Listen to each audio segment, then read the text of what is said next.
Tudi v tej sezoni nismo pozabili na našo stalno rubriko Kdo je tokrat vozil pijan?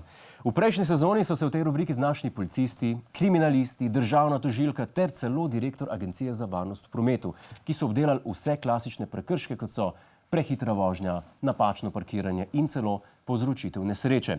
Tako da se je v tej sezoni potrebno prekleto potruditi, da pristaneš v naši rubriki. In tega se zelo dobro zaveda koprski podžupan, ki si je res želel priti v našo oddajo.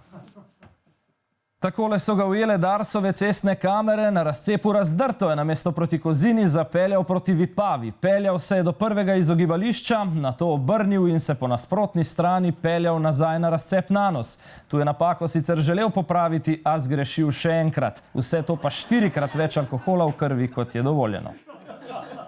Gospod Peroša je v napačno smer vozil celih 20 kilometrov. Pri tej novici se človek vpraša samo eno stvar. Zakaj so ga policaji sploh ustavili? Saj bi že skoraj doma. Ker je Primorska v zadnjih dneh postala neskončen vir zabavnih novic, zdaj pri našem obalnem dopisniku, gospodu Marku Žerjalu, preverjamo, kaj za vraga se dogaja v tej regiji. Dober dan, gospod Godler. Situacija na slovenski obali žal še vedno ni idealna. Od fekali na plaži v Žusterni do pijanih podžupanov na cesti. Zgleda v Kopru preprosto ne misli biti konca sranjo. V četrtek so v morju izmerili vsebnost fekali 1,91 promila. A ja, ne, se upravičujem, gledam napačne statistike. Toliko je napihal naš bivši podžupan Patrik Peroša. Je pa res, da je gospod Peroša bil podžupan za šport. Tako da mogoče šel plavati v Žusterno in je alkohol bil samo dezinfekcija, da ne bi kaj staknil.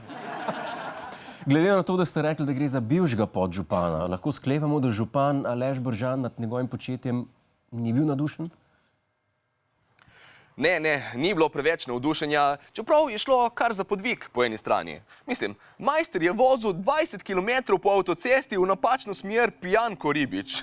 Ni se ustavil, dokler ga niso policaji ustavili na Kozini in mu vzeli vozniške, kar nekako še razumem, da zaviješ na napačno stran avtoceste. Ne vem, mogoče mislil, da tiste table pozor, napačna smer so kakšne dekoracije, ki je še ostala od Popoviča. Ampak res mi je fascinantno to, da potem, ko se 20 km voziš v napačno smer, ne poštekaš, da vsi ljudje, ki vozijo kontra in ti trobijo, ne delajo tega, ker se nekdo poročil. Gospod Žerjal, še čisto za konec, kakšna pa je trenutna situacija v Žusterni? Po pravici povedano, ne razumem, zakaj se nekateri toliko pritožujejo. Jaz sem danes bil dopoldne na plaži v Žusterni in lahko rečem, da se že dolgo nisem tako kvalitetno usral. Hvala gospodu Žerjalu ter čestitke ob nakupu nove srajce. Hej, to je naš YouTube kanal, klikni na ta gumb in se naroči, da boš na tekočem. Polajkaj pa nas tudi na Facebooku in na Twitterju, pa na ulici, pa na kakšnem javnem WC-ju.